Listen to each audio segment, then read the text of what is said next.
You were born not into a family, but in a cellar. Your mother is a maid, your father unknown.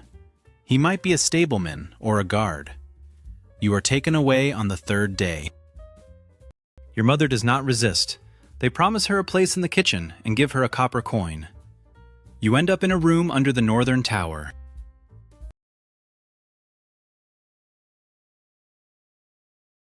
There are already 7 others like you. You sleep on straw, eat from a communal trough. The selection begins immediately. The overseer checks your joint flexibility. 4 of you remain. You do not yet know why. The overseer, a former fool with broken fingers, walks with a cane and strikes it against his knees for any misstep. His name is Grosh. It is not a name, but a nickname. They say he was once sold for a pittance. He neither denies nor confirms it. Grosh teaches you the first rule. A jester does not cry. Tears are a sign of being human. You are no longer human. You are instruments for laughter. By age 5, you can do handstands. By 6, you can walk on them across the entire hall. Falls do not count. Successes do. The overseer strikes your heels with a willow switch. Not for mistakes, but for slowness. Mistakes are allowed. Delays are never. One of the 4, a boy named Ripe, breaks his leg in a fall. He is taken away. You will never see him again. No one explains what happened to him. His straw disappears by evening. His bowl is given to you. You eat and remain silent. You learn to speak funny, to mangle words, confuse cases, play the fool. At first, it sounds forced. After 6 months, you laugh so genuinely that you believe in the joy yourself. Grosh shows you how to laugh with your belly, throat, and nose. Each laugh is for a different audience. You memorize every nuance. Crying is forbidden. For tears, a day without food. For tears in the presence of lords, a week in the pit under the stable, where you can only sit, knees drawn up. Rats come at night. You go there twice. The first time at 6 for sniffling, when the Baron kicked you in the ribs with his boot.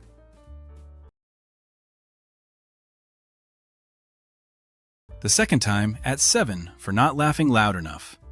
Grosh said, "The jester's silence is an insult to the lords." After the second time in the pit, you no longer cry.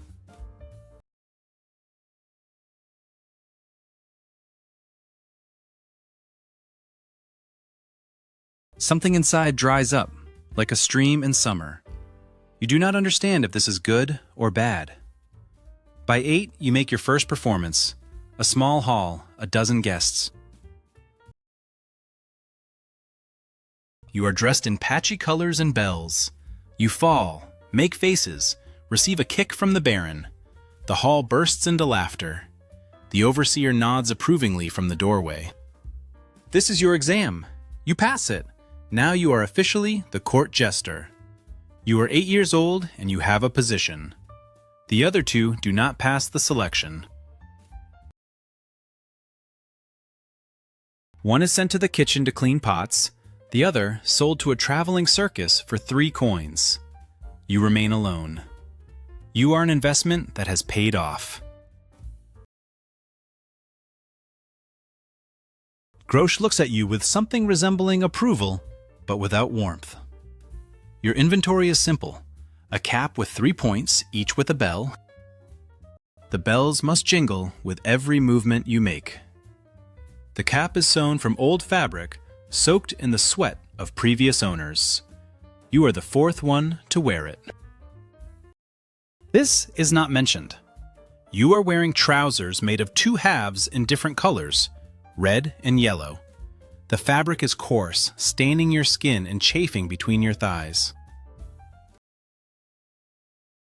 It's hot in them in the summer, cold in the winter, and there is no lining. You are learning to ignore discomfort. It is part of the profession at court.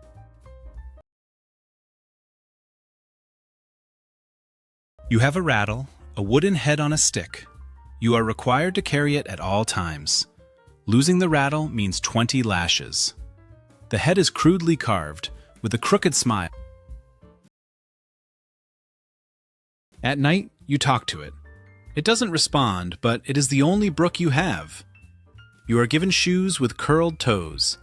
They are uncomfortable to walk in. You trip often.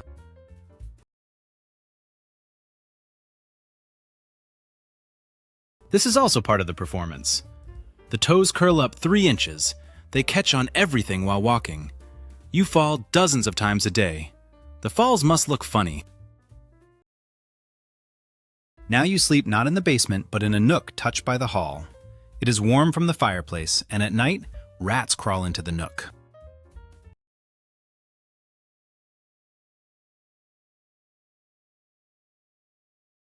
The nook is a recess in the wall, closed off with a curtain. 2 elbows wide, 5 long. You sleep curled up like a dog. You eat what falls from the table, sometimes intentionally thrown to you. A bone with meat, a crust of bread. This amuses the guests. They throw, you catch, like a dog. The difference is that you understand it. This is not humiliation. It is the norm. The jester lives on scraps. This was true in the days of the current Duke's grandfather. It will be so with his grandchildren. Sometimes there is a lot of food after feasts.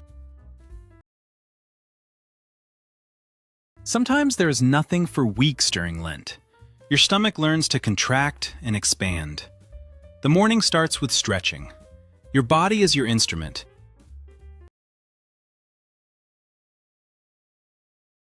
It must bend, jump, and fall without visible harm. Grosh comes at dawn. He pulls your legs towards your head until you scream.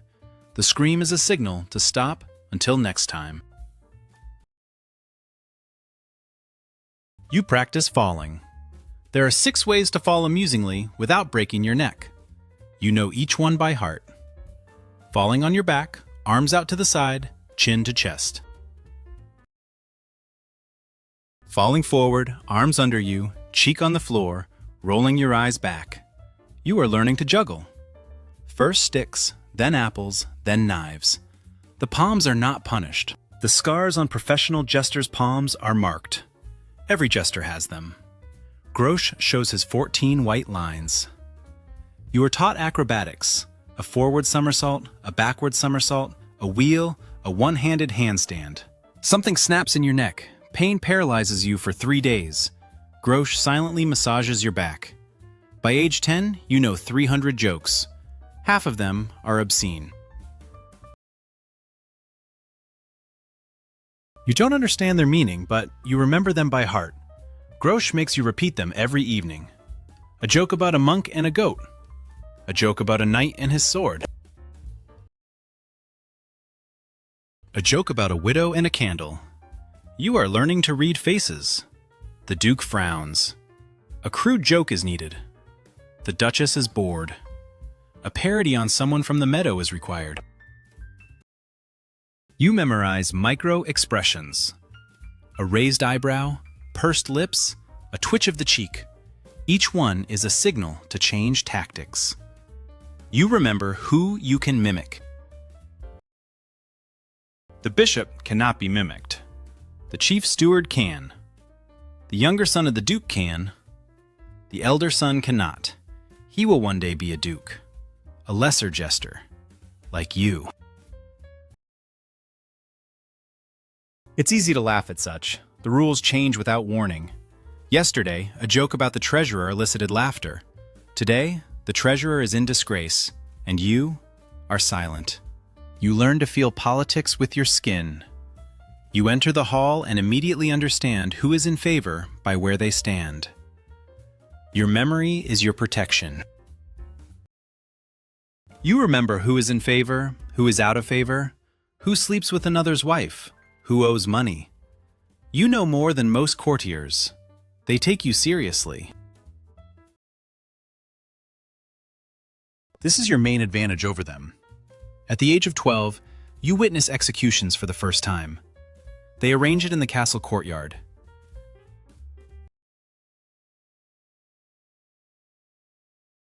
You are left by the scaffold to entertain the crowd. While the executioner sharpens the axe, you juggle. While the condemned is led in, you tumble. The crowd laughs. This is your job. The condemned looks at you, his eyes calm. He does not fear death. He would fear it if you weren't distracting his gaze. The head falls into the basket.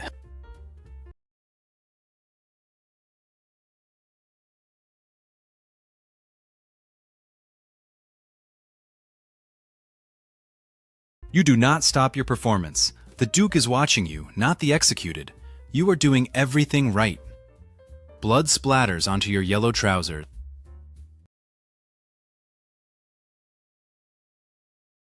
The stain does not come out. You are given new ones. The old ones are burned behind the stables in silence. At night, you vomit behind the stables.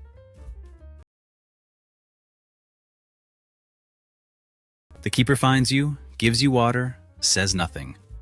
He has seen this 100 times before you. The jester sits beside you and squats down, silent, then says, "The first time is always like this. At the next execution, you don't throw up. At the third, you hardly care. You do your job, you count the executions. By the age of 15, there will be 23. You remember the faces of the first 5. The others are just bodies. Your first disillusionment happens at 2 p.m. You thought the Duke loved you. He laughs at your jokes. He gives you pieces of meat from his plate, sometimes pats you on the head. You almost feel like someone important, needed. You start to think of him as a father.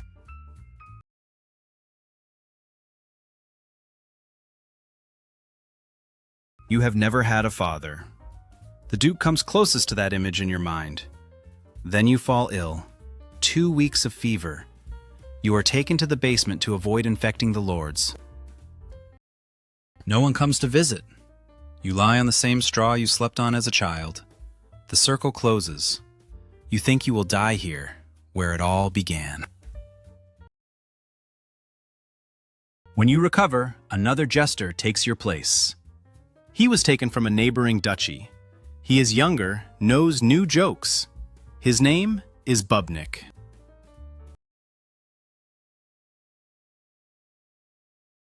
He is cheerful, joyful, unfamiliar with pain. He smiles sincerely. You have forgotten what that is like. You think you will be kicked out, but no. You perform at small gatherings when Bubnik is busy. The Duke does not remember your name. In fact, he never knew it.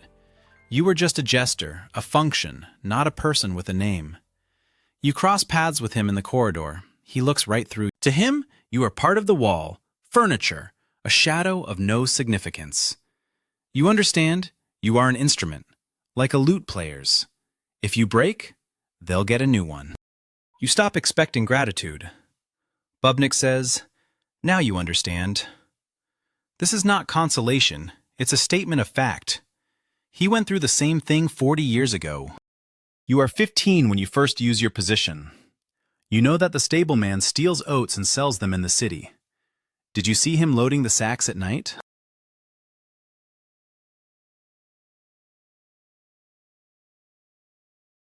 You remember the dates, the quantities, the buyer's name.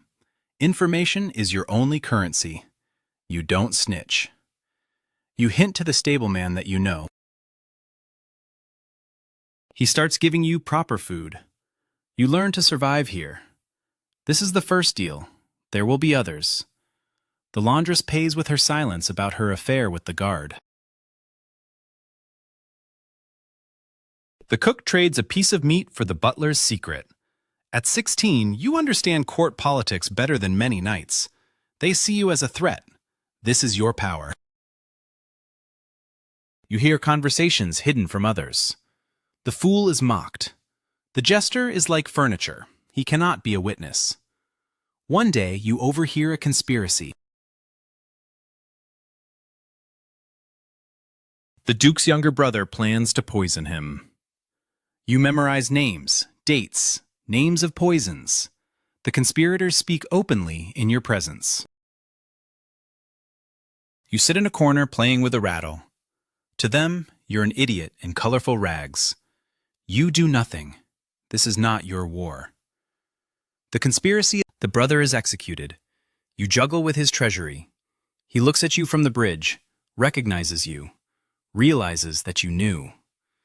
In his eyes, there is no anger. Surprised that the furniture sees. Your worth is measured in silver. A mid-level jester costs as much as 2 good horses. You can be sold, loaned, or gifted.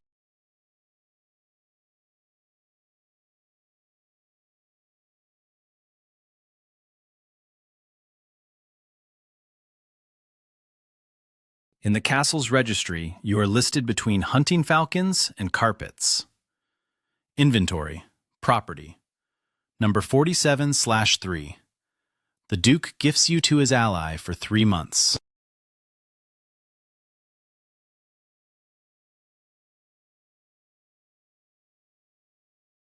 You go to a foreign castle as part of a diplomatic gift for a wedding. You are transported in a cage like a beast. The journey takes 4 days. They give you water, but no food. Upon arrival, you must look hungry. There, you are beaten more often. The local baron loves to throw goblets. You return with 3 scars on your head. 1 deep, 1 scar above your left eye. The goblet was silver and had a sharp edge. Blood flooded your face. The guests laughed while bringing rags. No one apologizes.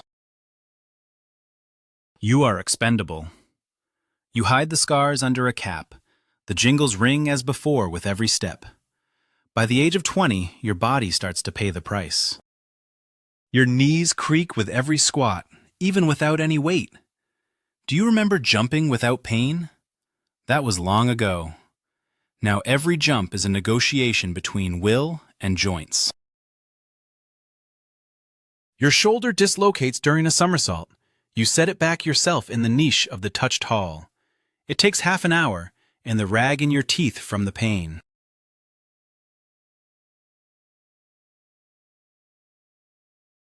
Draw taught this: how to pop your shoulder back against the wall, how to fit a finger back into a joint, how to endure without screaming in the dark. The fingers on your left hand barely bend. Too many falls on your palms. You can no longer juggle knives. Now you adapt. Less acrobatics, more words. Your tongue becomes your main tool instead of your body. You learn to tell the truth in a way that makes everyone laugh. The Duke is fat. You joke about his appetite.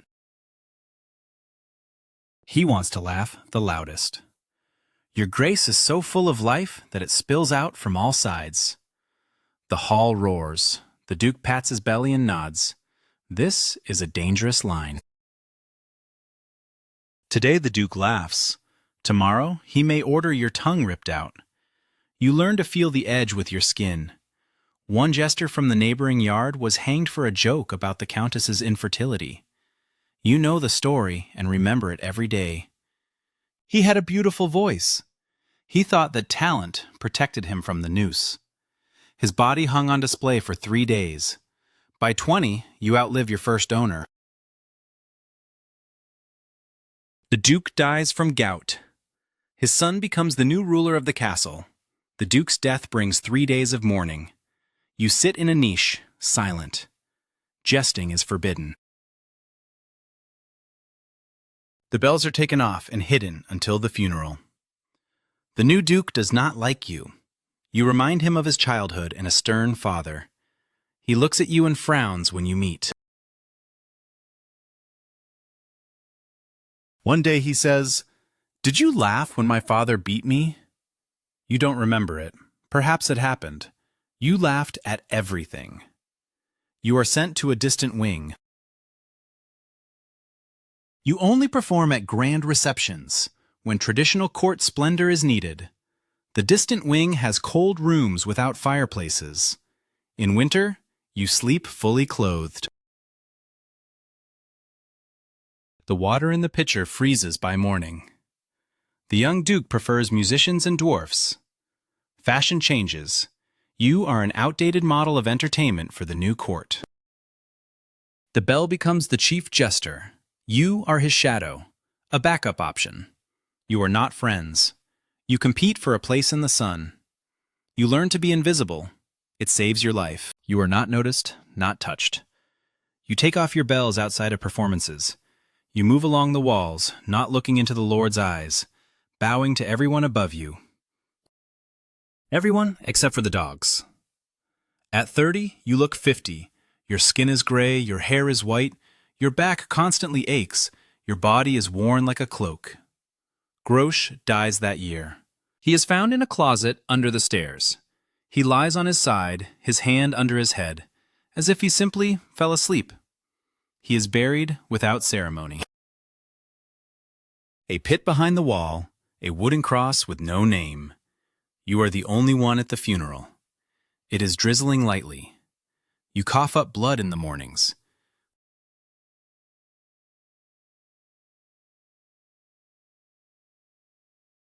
The barber says, "Your lungs, too many cold nights in the stone walls of the castle. You are not treated. Treatment costs money. You are an asset with a falling value." Investing in you is impractical for the treasury. Have you seen how old jesters die? One drank himself to death and froze in the yard. Another was beaten to death by drunken guests at a feather. The third jester simply disappeared. They said he went to a monastery.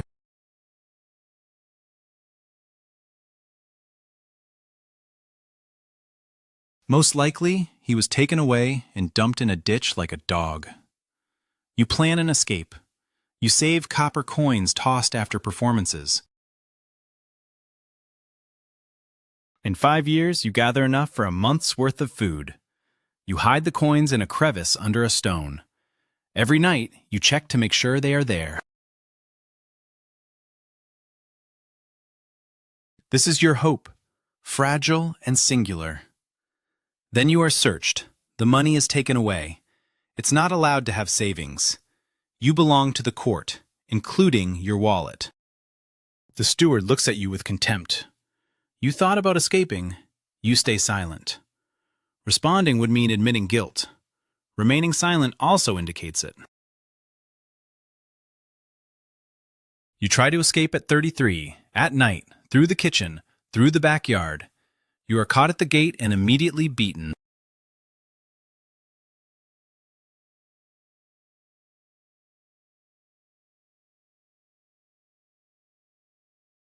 The guard recognizes you by your cap and laughs.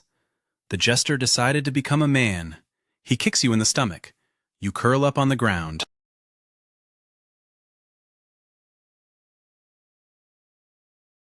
The punishment is a brand on your left hand, the letter B. Fugitive. Now you are recognized everywhere. Anyone will return you to your master for a coin. You are branded in the morning at the court. You kneel. Your hand is held by 2 men. Iron hisses on the skin. You don't scream. You've forgotten how. You return to work in a week. The scar still festers. You juggle with one hand.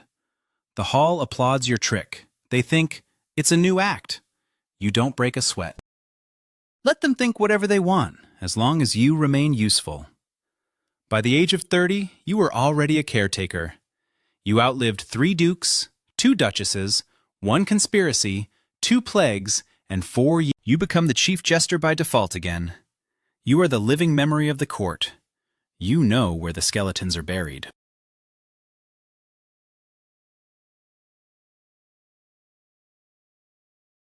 You literally saw the body of the old duchess's lover being buried. This knowledge keeps you alive. You know too much to be thrown away. They are afraid to let you go anywhere. The current duke is the grandson of the first one. He doesn't remember you as young. To him, you were always the old man in the silly cap. He calls you grandfather. It's not affectionate. It's a statement about your frailty. You creak like an old door. At every threshold, they bring you out as an antique.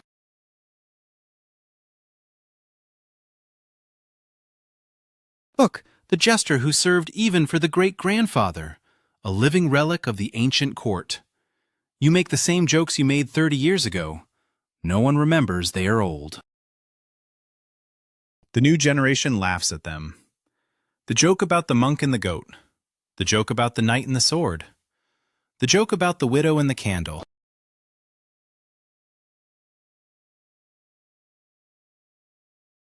The circle closes again every evening. Your students have long since scattered. You trained 7. 2 died, 3 serve in other courts, 2 vanished without a trace.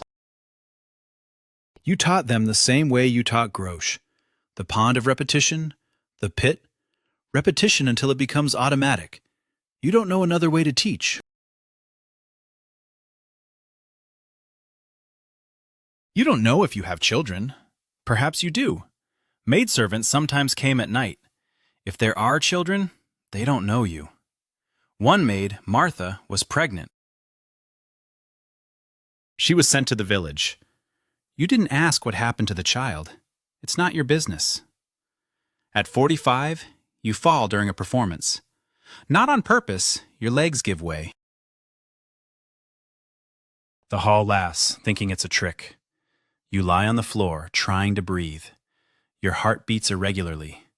The bells jingle with every convulsive breath, and the movements carry you away. You don't have the strength to chase them away. You think of Grosch. He died lying like this, staring at the ceiling. Perhaps he was thinking of his teacher.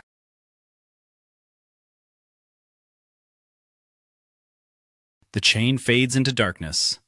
The barber says, "Heart." You nod. You've known for a long time. Too much fear, too much tension over all the years. You survive again.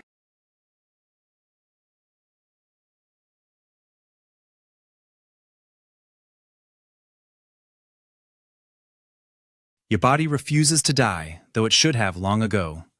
Is it stubbornness or a curse? You can't tell. You are transferred to light work. You sit in the corner of the hall and comment. Sometimes guests come over to listen to your tales. You tell stories of old times, of dead lords, of forgotten scandals. This is your last function. The young courtiers listen with curiosity. For them, you are a curiosity. The old jester who remembers what no longer exists. They don't understand that you're talking about people, not events. About fear, pain, loneliness. They hear only anecdotes. At 50 years old, you hardly get up. They carry you out to grand receptions in a chair. You sit, jingling the bells, silent. The chair is old and rickety. The upholstery is worn. You are carried by 2 servants. They do not look at you, just as they do not look at a sack. Sometimes the Duke asks for your opinion. It's a new trend to consult the fool.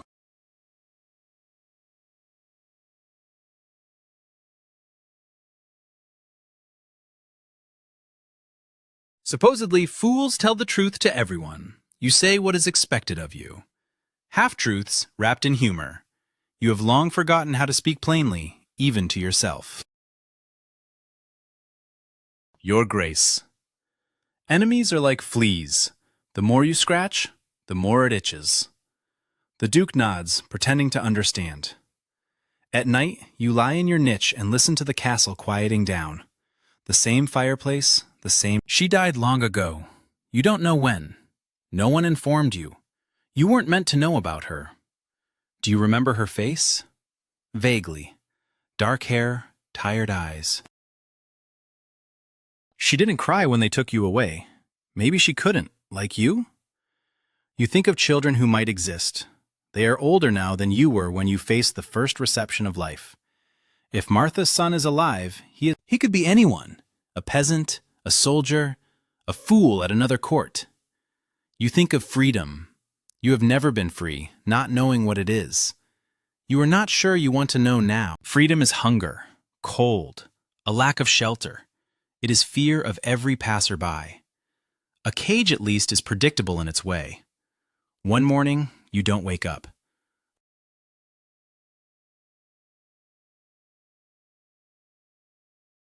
A servant finds you in the cold niche. The The bells are silent for the first time in half a century of service. Your face is calm. No smile, no grimace. For the first time in 50 years, you don't portray anything for others. They bury you behind the church, where the nameless servants lie on the stone. You never had a last name. The fool is all. The grave is shallow, the ground frozen. The gravedigger hurries, lunch is coming soon. He doesn't know whom he is burying. He doesn't care now. The next day, the reception goes on as usual. In the corner sits a new fool. Young, flexible, he doesn't know you ever existed. His name is Skvorts. He is 12. He can stand on his hands and laugh on command. The cycle starts anew without you. The castle is decent while the light burns. But at night, everyone here is silent about something. The count whispers to the countess just a bit, and I watch the melancholy from under the table. The king is all crowned but scratches his forehead. The queen sighs, "There's that bundle again." I'm the fool, so it's excusable for me not to close my mouth. I know who loves to drink with whom and why. I'm the court jester. Oh dear. I laugh at what they whisper in half tones. You think it's a mystery, a secret, a sin, but I can rhyme it straight into a verse. The knight defends morality all day, and at night he removes not just his hat. The princess blushes. Oh, how could this be? But the fool notices. She blushes for a reason. And the wine flows boldly, like truth in the morning. Lunch crackles like my bells. I fall, bow, and pretend to be just a fool, not a chronicler. I'm the court jester. Ding ding, hee hee. Where there are sighs, there are rhymes. Where there's an O, there are verses. I can hint with my eyes in a line to say who here is holy and who is not at all. Today they laugh, the wit nods, and tomorrow the executioner clarifies a detail. But if the audience requests a finale, I will tell such a joke that the whole hall— I'm the court fool, you're my main talent, to laugh at what shyly remains silent. As long as there are beds, intrigues, and power, the fool will laugh, and you won't be lost. Uh-oh-oh-oh, uh-oh-oh, uh-oh-oh, uh-oh-oh, uh-oh-oh, uh-oh-oh, yeah.